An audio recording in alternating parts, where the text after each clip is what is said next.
വർക്കിൻ്റെ ക്വാളിറ്റി ഇല്ലായ്മ ആയിരിക്കില്ല പലപ്പോഴും നമ്മളെ പിന്നോട്ട് മാറ്റി നിർത്തുന്നത്.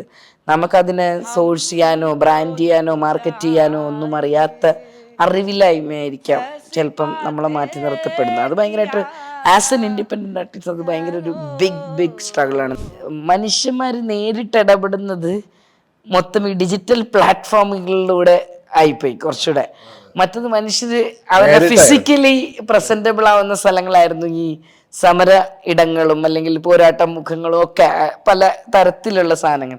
അപ്പം അത് മാറിയിട്ട് വേറൊരു തരത്തിലുള്ള ഡിജിറ്റൽ ജേർണലിസവും അല്ലെങ്കിൽ അങ്ങനെ വരുന്ന പോലെ തന്നെ ഡിജിറ്റൽ പ്രൊട്ടസ്റ്റും അങ്ങനത്തെ സാധനങ്ങളാണ് കൂടുതൽ വരുന്നത്. എനിക്ക് തോന്നുന്നു അതിന് ഇപ്പം നമ്മൾ റീസെൻ്റ് ആയിട്ട് എടുക്കുകയാണെങ്കിൽ നേപ്പാളിലെ ജൻസി സാധനം എന്ന് പറഞ്ഞാൽ കുറേ നാളിന് ശേഷം മനുഷ്യർ പ്രസൻ്റായിട്ട് വന്ന ഒരു തരത്തിലുള്ള പ്രൊട്ടസ്റ്റ് ആയിരുന്നു. അത് ഭയങ്കര അത്ഭുതപ്പെടുത്തിക്കൊണ്ട് ഇവിടെയൊക്കെ അത് മറന്നുപോയോ അല്ലെങ്കിൽ അത് ഒഴിഞ്ഞു പോയോ എന്ന് നമ്മൾ സംശയിച്ച് നിൽക്കുന്ന കാലഘട്ടത്തിൽ ഏറ്റവും ശക്തമായിട്ട് അവിടെ നിന്ന് വന്ന ഒരു സാധനമായിട്ട് അത് ഫിസിക്കലി മനുഷ്യൻ പ്രസൻ്റ് ആയിട്ട് ചെയ്ത ഒരു സാധനമാണ് കർഷക സമരവും അതുപോലെ ഈ പറഞ്ഞ ജൻസി വിപ്ലവവും ഒക്കെ വരുന്നത്.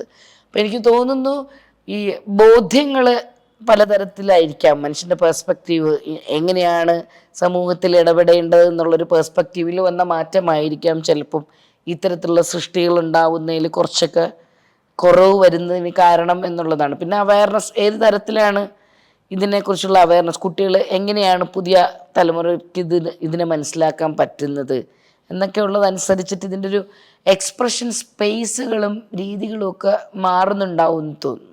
അതിലെനിക്ക് വേറൊന്നുകൂടെ ഇപ്പോൾ രശ്മി ഒരു ഇൻഡിപെൻഡൻ്റ് ആർട്ടിസ്റ്റ് എന്ന് പറഞ്ഞ് നിൽക്കുന്ന ഒരാളാണ്. അപ്പോൾ ഇതിനകത്ത് വരുമ്പോഴത്തേക്ക് പ്രത്യേകിച്ച് ഈ ഇപ്പം ഡിജിറ്റൽ മീഡിയ ഒരുപാട് സ്പേസ് നമുക്ക് ഓപ്പൺ ചെയ്തെന്ന് പറയുമ്പോഴത്തേക്കും ഈ മാർക്കറ്റിൻ്റെ വല്ലാത്തൊരു സ്വാധീനം അതിനകത്തുണ്ട്.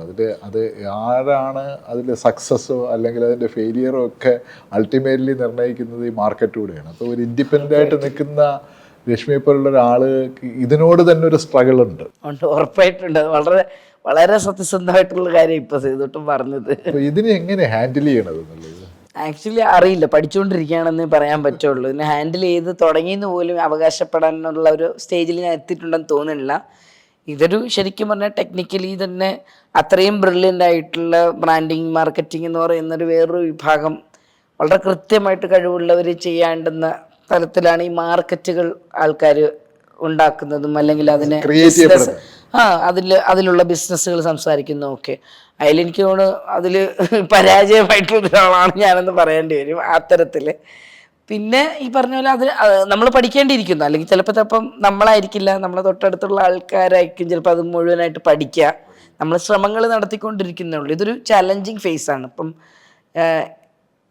എൻ്റെ ജനറേഷൻ എടുത്ത് കഴിഞ്ഞാൽ നമ്മളൊക്കെ ഒരു പലതരത്തിലുള്ള ട്രാൻസിഷൻ കണ്ടവരാണ്. ഈ ഏറ്റവും സിമ്പിളായിട്ട് പറഞ്ഞു കഴിഞ്ഞാൽ കാസറ്റിൽ നിന്ന് നമ്മളൊക്കെ ഈ പറഞ്ഞ ലാപ്ടോപ്പിൽ വരെ എത്തി നിൽക്കുന്ന പോലത്തെ CD മാറി, ഫ്ലോപ്പി ഡിസ്ക് മാറി, CD മാറി, പെൻഡ്രൈവിലോട്ട് വന്ന് SSD കാലത്തിൽ നിൽക്കുന്നത്. അപ്പൊ ഈ പറഞ്ഞ ആ വീഡിയോ കാസറ്റിൽ നിന്ന് തുടങ്ങിയിട്ട് ഇങ്ങനെ വന്ന ട്രാൻസിഷൻ മുഴുവൻ നമ്മൾ കണ്ടു.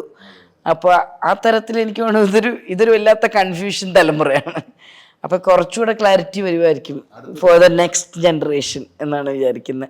ഭയങ്കര സ്ട്രഗിളാണ് ആക്ച്വലി ഇത് രണ്ടും. കാരണം അത് വളരെ കൃത്യമായിട്ട് ചെയ്യുന്നവരും ഉണ്ട്, അത് ചെയ്യാത്തവരും ഉണ്ട്. അപ്പോൾ ചിലപ്പോൾ നമ്മുടെ ഒരു വർക്കിൻ്റെ ക്വാളിറ്റി ഇല്ലായ്മ ആയിരിക്കില്ല പലപ്പോഴും നമ്മളെ പിന്നോട്ട് മാറ്റി നിർത്തുന്നത്. നമുക്കതിനെ സോഴ്സ് ചെയ്യാനോ ബ്രാൻഡ് ചെയ്യാനോ മാർക്കറ്റ് ചെയ്യാനോ ഒന്നും അറിയാത്ത അറിവില്ലായ്മയായിരിക്കാം ചിലപ്പം നമ്മളെ മാറ്റി നിർത്തപ്പെടുന്നത്. അത് ഭയങ്കരമായിട്ട് ആസ് എൻ ഇൻഡിപെൻഡൻ്റ് ആർട്ടിസ്റ്റ് അത് ഭയങ്കര ഒരു ബിഗ് സ്ട്രഗിളാണ്. നമ്മുടെ മുന്നിലുള്ളൊരു ഇപ്പം ഒരു സാധനത്തിന് ഒരു ഫണ്ട് സോഴ്സ് ചെയ്യുന്നത് എങ്ങനെയാണ്, അല്ലെങ്കിൽ ഈ സോഷ്യൽ മീഡിയ എങ്ങനെയാണ് കൈകാര്യം ചെയ്യുന്നത്, അതിൻ്റെ ബിസിനസ് എങ്ങനെയാണ്, ഇതൊക്കെ ഈ പറഞ്ഞ പോലെ നമ്മൾ ഒന്നുകിൽ നമ്മളത് പഠിക്കണം, അല്ലെങ്കിൽ അത് അറിവുള്ളവർ നമ്മൾ ഹയർ ചെയ്തിട്ട് ചെയ്യണം. പലപ്പോഴും ഒരു ഇൻഡിപെൻഡൻ്റ് ആർട്ടിസ്റ്റിന് അവരെ ഹയർ ചെയ്യാനുള്ള സമ്പാദ്യം ഉണ്ടാവണമെന്നില്ല.